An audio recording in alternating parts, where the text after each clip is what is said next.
Lord willing, I hope to take a series on the life and teachings of the God-man. But we need to think a little bit about the place where he worked and the people among whom he mixed and the time that he was there.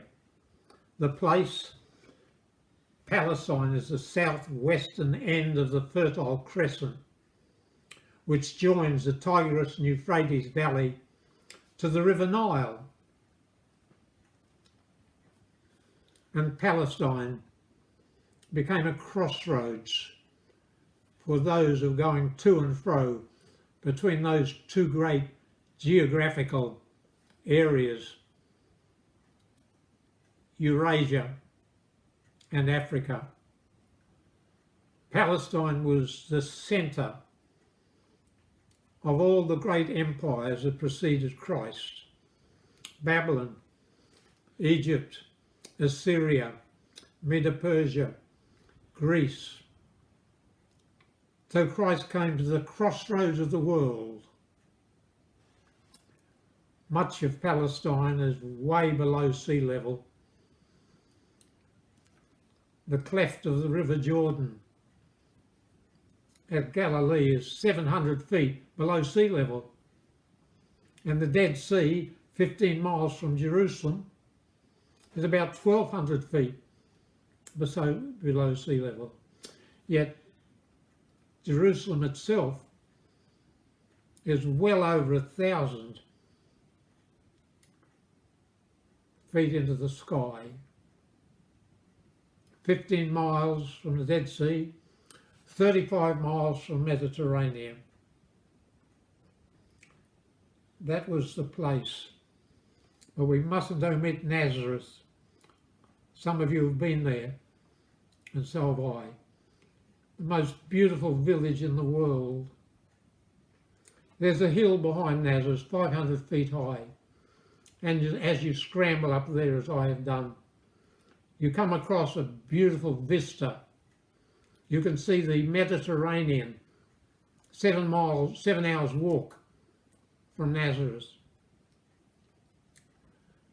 You can look north to the Sea of Galilee, 5 hours walk.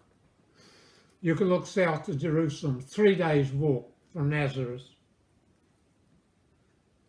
And from the little hill behind Nazareth, you can see the Valley of Megiddo, Esdraelon. You can see where Elijah had his contest. And the sparkling waters of the Mediterranean stand out. Looking north, you see the wooded land of Tabor, and you see the mountain of Hermon and the other Palestinian hills, because Palestine has the climate of all other parts of the world. It can be cold, it can be snowy, it can be terribly hot. It's a miniature world to which Christ came. The people, they had been greatly changed because 60 years before the birth of Christ, Jerusalem had been conquered by the Romans. So now they were a subservient people. They'd even forgotten their own language, Hebrew. They spoke Aramaic, most of them. I think there's evidence that Jesus could speak Hebrew as well, according to some of his quotations from the Old Testament. They had a Sanhedrin, a ruling body, strictly limited by the Romans. They had pastors who were called rabbis, which means my master. These rabbis knew the Hebrew. People were subservient to them. But all sorts of traditions and human rules had come in among the rabbis, especially among the Pharisees. That word means the separated ones. They thought they were the main object of God's supreme regard, and they treated the people as filth. And they were ruled by tradition. Their enemies were the Sadducees, and they were skeptics. They didn't believe in a final resurrection. They mixed with the Greeks, did their best to have an easygoing life. That was the Sadducees. They were the people with whom Christ mixed. The poor, the deprived, then the Pharisees, then the Sadducees, members of Sanhedrin. What about the time? Well, according to Wilbur Smith in his great book, Therefore Stand, there was no other time in the history of the world when the visit of God was more needed. All the region about the Mediterranean had sunk into sensuality. There was no real religion. There was a pervading unbelief. There was dark hopelessness. You know, the main problem in the world's never been doubt, it's despair. And the land was full of despair. But according to the greatest man who ever lived, who was a mere man, Paul, Christ came at exactly the right time. You read that in Galatians 4:4. In the fullness of time he came. And his first words, Christ's first words were, the time is fulfilled, repent and believe the gospel. So he came at the right time. And for centuries, great people had been forecasting that soon a superior Lord would visit the earth. Virgil spoke about a great child, which is echoing Isaiah 9:6. But Plato said a superior man would come. So superior, people would hate him and they would taunt him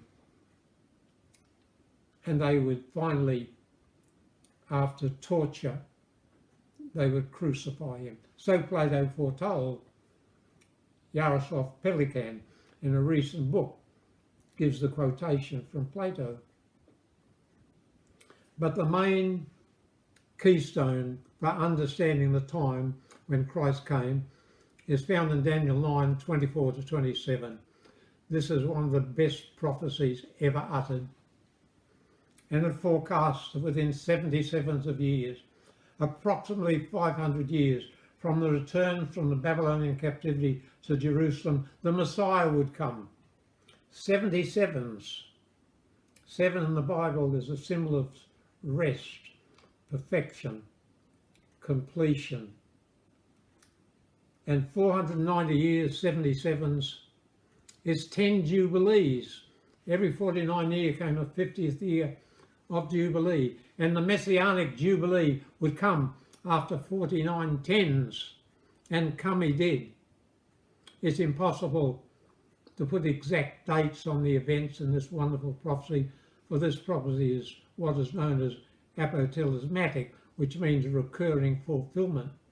It will have another fulfillment toward the end of time, when the people of God will rise up and be slaughtered as Christ was. Something else must be said about the time when he came. Historians said there were many things in the Roman world of Christ's day that made it very appropriate for the Christians and their gospel. There was now ease of travel. There was the Pax Romana, the Roman peace in the world. There was one universal language. The Jews, who were 10% of the world, were scattered everywhere, and their synagogues and the sacred scriptures. No wonder Christ could say, the time is fulfilled. Repent ye and believe the gospel. So everything we know about the place and about the time and about the people fits in exactly with what the four Gospels tell us. Never doubt the four Gospels, my friends. They would have been written differently if they were the product of conspiracy. They wouldn't have recorded that John the Baptist had his doubts. They wouldn't have said the disciples left Christ and ran away when the enemy came. They wouldn't have differed in a lot of details as they do differ if they'd been invented. No, the four Gospels have the mark of truth, and their self-authentication is manifested as you read with a submissive heart. And when you study history, the place and the people and the time that the four Gospels occupy is perfectly appropriate and wonderfully suitable for the appearance of the good God-man. God bless you.